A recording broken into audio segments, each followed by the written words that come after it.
မိုးလင်းလဲကျွတ်ခေါင်းလျှော်လဲကျွတ်ခေါင်းဖိလဲကျွတ်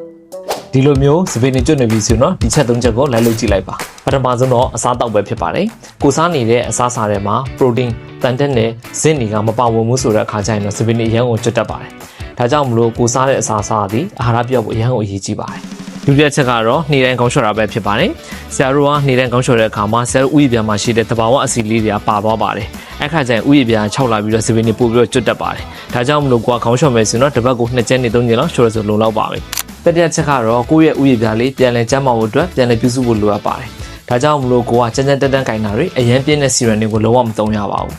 ကိုယ့်ရဲ့ဥယျာဉ်ပြန်မှာရှိတဲ့သွေးလွှတ်ပတ်မှုလေးတွေပြန်လည်ကောင်းဖို့အတွက်ဆိုရင်တော့ညှင်သာစွာနှိပ်ပေးတာမျိုးတွေအရင်မပြည့်တဲ့ဟဲတိုနစ်မျိုးတွေသုံးတာမျိုးတော့ဆရာအားပေးပါတယ်စပင်းကလည်းမျက်နှာလိုပါပဲစိတ်ရှိဖို့နဲ့ consistent ရှိဖို့အရင်ကိုအရေးကြီးပါတယ်ဒါကြောင့်မလို့ကိုကစပင်းနဲ့အရင်ကျွတ်နေပြီဆိုတော့ဆရာခုနရှင်းပြခဲ့တဲ့အချက်၃ချက်ကိုလိုက်လုပ်ကြည့်လိုက်ပါနောက်ဗီဒီယိုမှာလည်းပြန်လည်တွေ့ဆုံပါအောင်မယ်ဆရာရဲ့ channel ကိုလည်း follow လုပ်ဖို့မမေ့လိုက်ပါနဲ့